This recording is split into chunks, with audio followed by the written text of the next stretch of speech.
Suzanne this morning. I can't wait to introduce you to Suzanne if you don't already know her. And if you do know her, I know you're excited to listen to what she's brought to the table today. But first, I am going to give a digital marketing tip of the week because I am geeking out this morning. Suzanne's a marketer. I think she gets it. When you're always within something and you're like, oh God, why can't they just do it this way? Why can't they just do it that way? You guys have probably heard me talk before how MailChimp is not, I love email marketing, could do it all day long.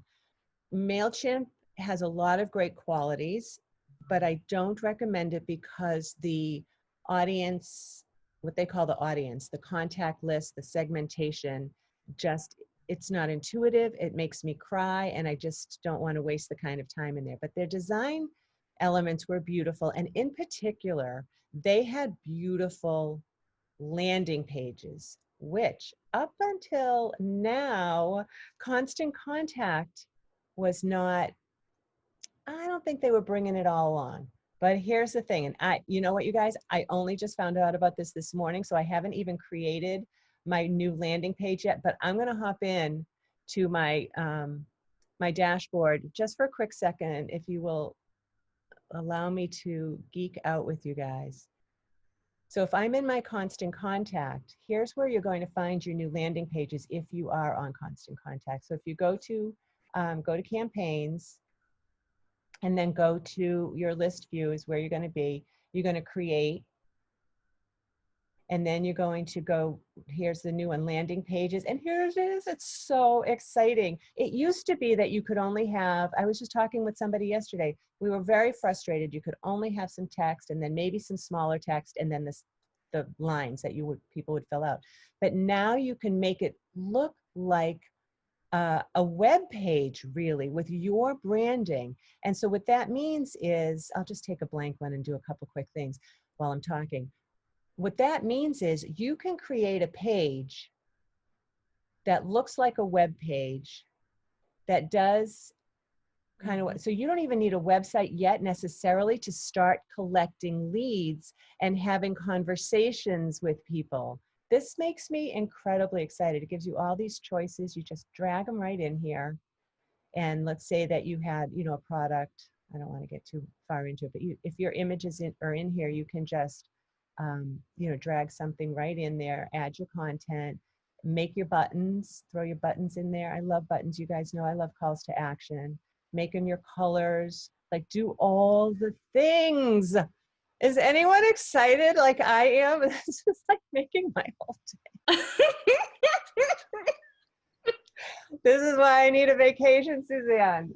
Because he's so excited. It is a total geek out, but yeah, I'll let you wrap up, and then I have a follow on to this one because go ahead. Yeah, so that's kind of it. So if you are on Constant Contact, I don't know. I'm going to double check, you guys. If you have this question, let me know and I'll find the answer out. I'm not sure if you have to have the email plus or just the regular email for this. I'm going to double check that part because I just found out about this morning, totally geeking out about it.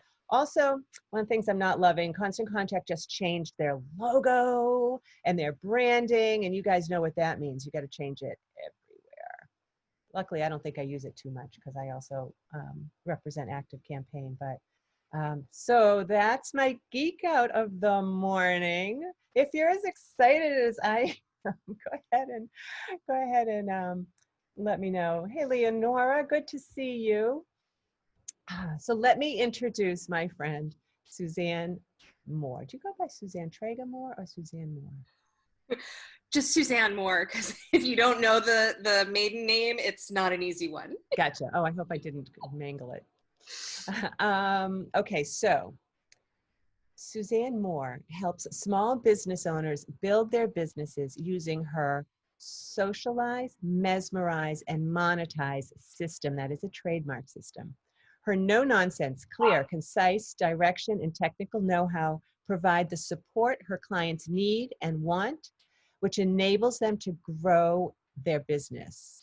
In addition to running her coaching business, Suzanne is the founder of the Hanover area, Mass chapter of Polka Dot Powerhouse, yay to the dots. If you're a dot, let us know that you're here. A graduate of St. Lawrence University and holds an MBA in Marketing and Entrepreneurship from the F.W. Olin School of Business at Babson College. She and her husband, Kevin, are parents to 2 sons and a Labradoodle daughter, I think we just heard in the background.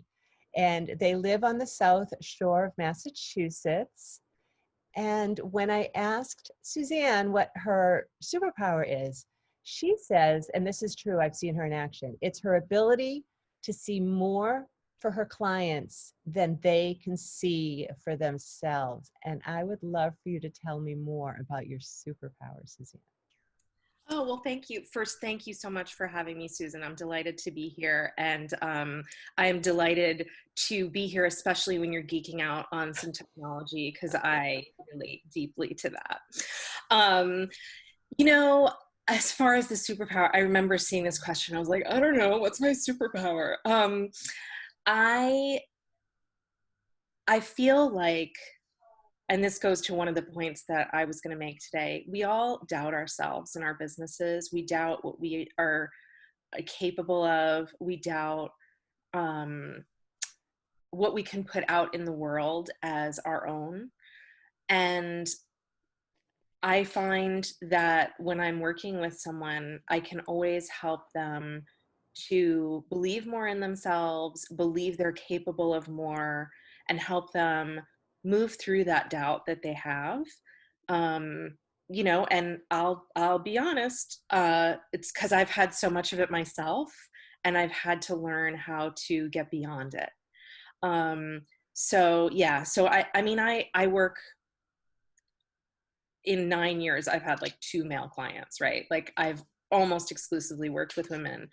And I am grateful for that, because I learn from them every time. And I always, you know, build such beautiful relationships with my clients.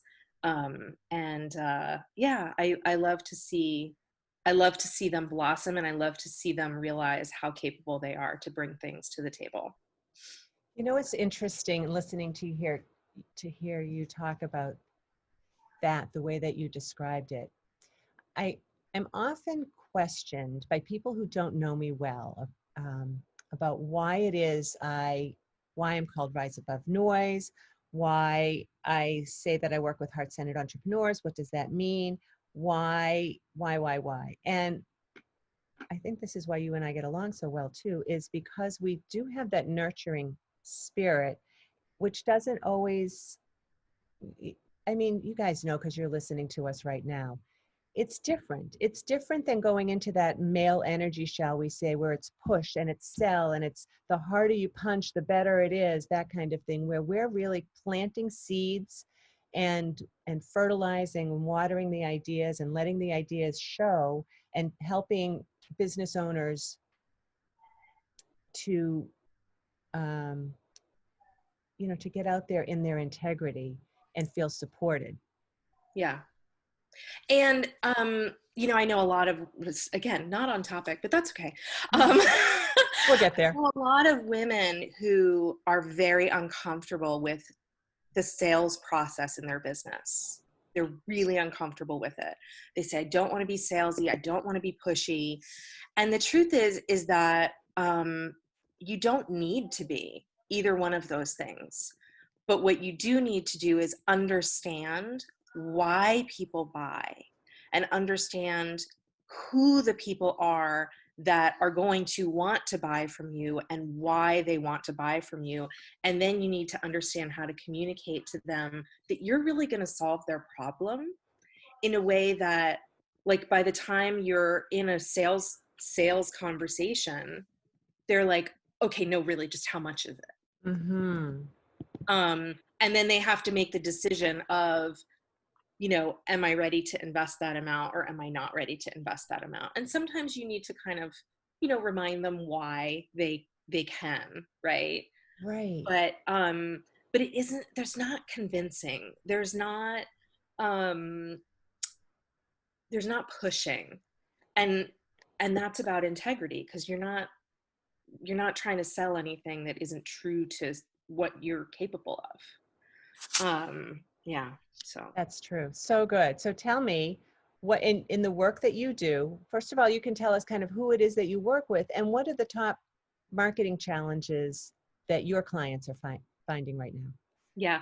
So the women that I work with are typically independent entrepreneurs. So they work totally on their own. They might have some little bit of support in their business, but essentially they feel like they're playing marketing whack-a-mole.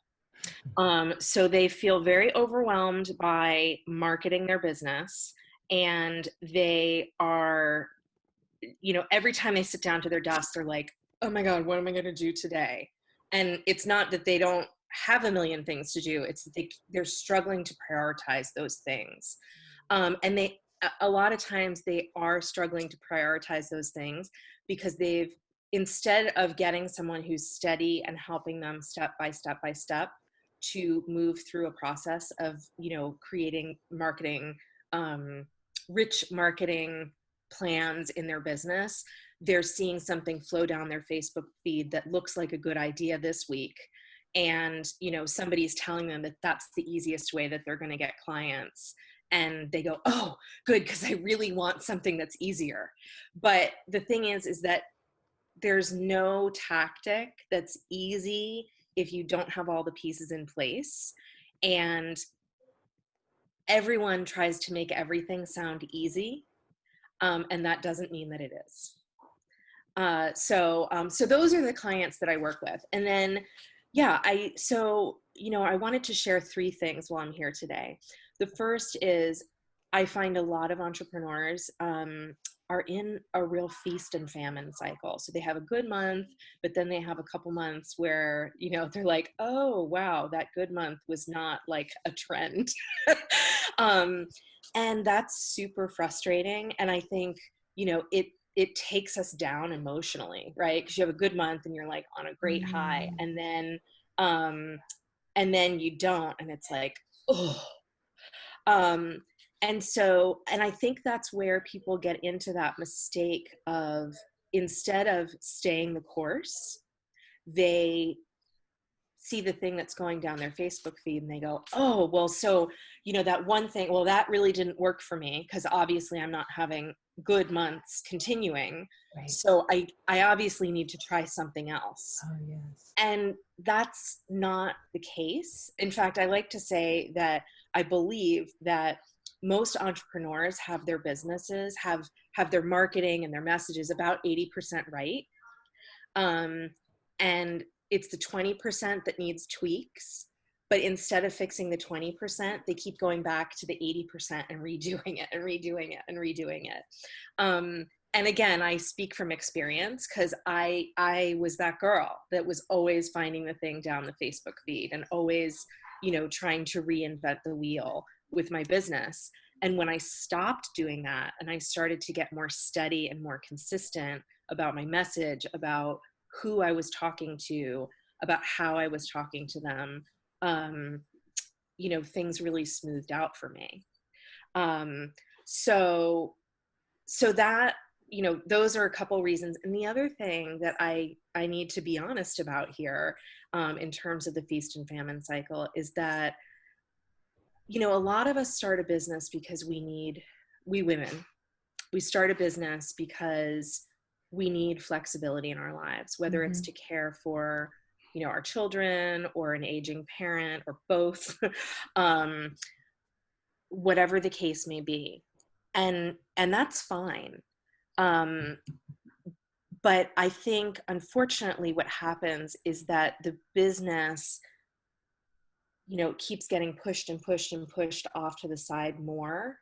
And the other things, it's really easy because running your own business is not easy. Right. That's for sure. So it's really easy to let ourselves focus on the other things, which are also not easy, but are more urgent, right? Oh, absolutely. Absolutely.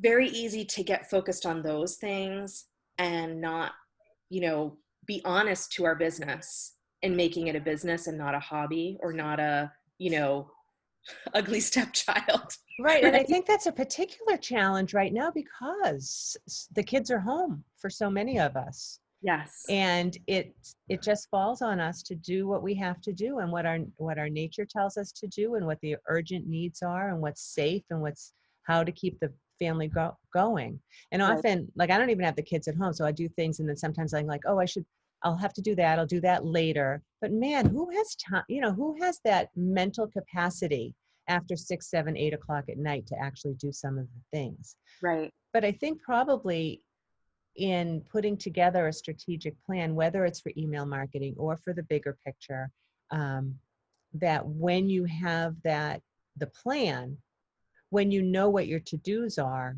then you can kind of set your priorities and get at least the most important things done. Yes. In fact, this spring, I had that total overwhelm, right? Because I have 11 and 13-year-old boys. Mm. So they were in 5th and 7th grade this year. So we obviously had a big shift with them coming home and learning at home and all the electrical, and I need the laptop and whatever, right? Yes. And I'm not going to say I didn't take some time off of the Right. business during that. But what got me back on track was starting to write down each night. I would sit down and I would say, okay, what are my top 3 priorities for tomorrow? And if I could get those 3 priorities done each day, I was moving forward. The whole accountability thing is so huge. I was talking with somebody in the Rise Together membership yesterday, and we were talking about the different elements of this paid membership group. And she was saying that, I teach digital marketing and I've got modules and we do book stuff, but her favorite part about it is the accountability part, the accountability partner, and doing exactly that. Just the exercises that if it's 5 minutes in the morning or it's 5 minutes at night to check in with an accountability buddy and do just what you said. Celebrate your wins is the most important part. And then the other part is setting your top 3 things. You can't do more than that. There's the have to do's, and then there's the, of course, those are the have to do's, but then the 3 things that you're doing to get your business to the next level is aside from any client work. Yeah. Leonora just put in a question that I had while you were talking too, so I'm going to kind of pause this there to talk about it. When you were talking about what the 80% of that clients are doing right and they've got their messaging right, but it's just the 20% that they still need to do, and they keep going back to the 80%. Mm-hmm. What's the 20% of their activities that they're struggling with? Yeah, I really think that the 20% is the honing of the communication to your ideal client, and how you're communicating to that person. Because, a lot of people will go through, everyone's done the ideal client exercise, right? Mm-hmm. But that person changes consistently Mm-hmm. based on where you are in your business and based on how you are developing. And so I really think that is what we need to keep going back to and saying, okay, this is the person I'm trying to serve right now with the message I'm trying to serve them right now. And, sometimes you get the sense, maybe it's from working with some of them, that, oh, you know what? Even though this group of people recognized they needed me in my, in what I was saying before, what I've learned is from working with them that there's a couple little tweaks I can make to the language of what I'm sharing that will actually bring more people to me, because they all had a common issue that I wasn't recognizing before. And when you do that, it's like you're taking their language and using it back to the community you serve. And we all have our own, we have in our head our own impression of what our ideal client would say or think. But when we actually hear it from them, that's even more powerful. So I think it's Oh, just, yeah. it's always kind of going back and taking that language and saying, oh, yeah, that's it. That's it. That, and it you know, it could be anything. I mean, for a while, I've been saying, you know, I help people prioritize 3 tough things, da, da, da, da. And I've been saying they feel overwhelmed. But somebody recently said to me, it's like marketing whack-a-mole. And I was like, oh yeah. So Like, that's what you say now when you go, because you said that right at the beginning, right? That's yeah, what, because yeah.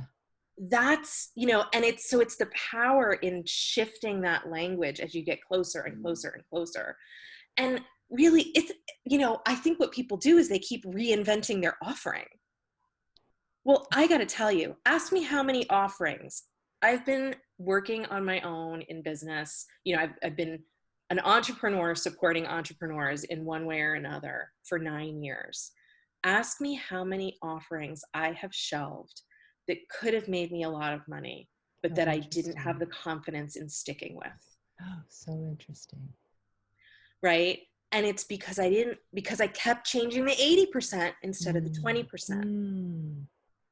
Does that make sense? It does. And you know what's so interesting? It's everything's a process for my own business, for my client's business. And I had mentioned that I'm working with ActiveCampaign, and they're fabulous in helping their partners serve the people that we serve. So what I love about ActiveCampaign is the whole segmenting and messaging to clients. And what in the coaching that they're doing with me, they help me realize that I always said I work with heart-centered entrepreneurs. That is true. But now I get to, like it went, you have to niche down who you're talking to, heart-centered entrepreneurs for sure. But now I realize it's pretty much service-centered Mm-hmm. entrepreneurs. And what is it service-centered entrepreneurs really need? So now I'm feeling very clear on that. They need to get people on a discovery call. So in the lead generation process, which is what I focus on, that's just what I'm going to focus on right now, lead generation to get yourself into. And so I'm creating a program this fall where it's just about that, how to create like a nurture sequence to get people on the phone with you. And honestly, you just made my next point, which, you know, I said, why keeping marketing simple is the best route to success, right? I am telling you, for particularly service-centered entrepreneurs, the fastest way to make a sale is to speak to someone one-on-one. Mm-hmm. And it doesn't matter, you know, how you get them there, but you always want to be drawing people to you and to a personal relationship with you. Because once they have a personal relationship with you, you know, they can see and feel your genuineness. Right. And I mean, I deeply believe in, you know, and you and I have talked about how you're working to help niche people and, you know, segment their lists and communicate with them. But a lot of that is so that you can communicate more directly with the people that take certain actions in terms of what those actions are and what you know, what those people need, right? But again, ultimately, it's, you know, the end of that sequence is always, let's have a phone call together. Correct. Right. Let's Right. For coaches, nobody hires a coach off a website without talking to them first. I'm sure of it. no way. Right. Or at least talking to somebody on their team or somehow. Somebody on their team or someone who's worked with them, Mm-hmm. or, I mean, you just you don't spend that kind of money without feeling a connection with someone. So yeah, I say keep your marketing simple. Everything leads to a one-on-one phone call with the person that you want to have hire you. And, you know, and I have a number of kind of points about that, but, and you know what I wanted to share is I find that a lot of people come to me and they have this big idea about how they're going to get clients and make lots of sales. And often they don't have the things in place to to get those people to the one-on-one call. You know, they think, I'm going to sell a program. It's going to be online. Until you are so booked up with one-on-one clients that you have like tons of testimonials and you put a webinar out there and people know your name already, what you should be focused on is the one-on-one and the one-on-one sale. And I think people make that mistake often. I've seen that as well. It's really hard. And I would say too that I guess it's not as big an issue here now, but I've seen entrepreneurs really, really struggle with, let's say, their branding and spend a lot of time and energy on their business card, which is like a non-issue anymore, but kind of like that whole thing. Yeah. I want to be respectful of everybody's time. We're just about to 10:30, but I wanted to give you an opportunity to touch on your third point, which was about long-term profitability. Yeah, so it's about creating keep in touch plans. And again, this is dependent upon where you are in your business, right? It might be calling Susan and saying, I need to segment my list and, you know, really create the keep in touch sequences for these 3 different types of people that come to me. Usually that's when you're looking longer term. I am a huge believer in having some kind of CRM and making a goal of, okay, every day I reach out to X number of people. I don't care if the number is 2. And I'm not saying you need to have 2 30-minute phone calls, but what I am saying is, you know what, 2 Facebook messages to potential clients or potential referral partners a day makes a huge difference over no reach outs a day. You know, I would encourage clients to strive higher than 2, but my point is that it's all cumulative, right? And when we reconnect with people and it's personal, it makes a difference. So I'll leave it at that, because That was perfect. That was so reconnect with people, and it's priceless. That's what people, especially now, where this is pretty much our only way to keep in touch is through digital. Send out cards is fantastic. Picking up the phone, I honor all of you who are good at picking up the phone, because that is not my long game at all. Although I do find that when I pick up the phone, you can't get me off, but it's just making the phone call that's hard. So Suzanne, where can people find out more about you and kind of come a little closer to you, get into your inner circle? Absolutely. Thank you. So I have a Facebook group called Marketing That Monetizes, and I would love for people to join me there. And I also am very happy to have a strategy call with anyone who would like one. And you can sign up to have that on my website at SuzanneTMoore.com. And if you scroll down, you'll see there's a button there to schedule something. And I love to chat with people about their businesses. I will promise you that if you sign up for a strategy call with me, it will be a strategy call and not a 45-minute sales pitch. Although I will tell you about my services. So I don't know if I've had one of those yet. I might have to hop onto one of your strategy calls. Yeah. That would be awesome. Suzanne, thank you so much for being here with me this morning. I know that you've got a busy day ahead. I'm like get psyched to get packing and going on my road trip next week. So excited.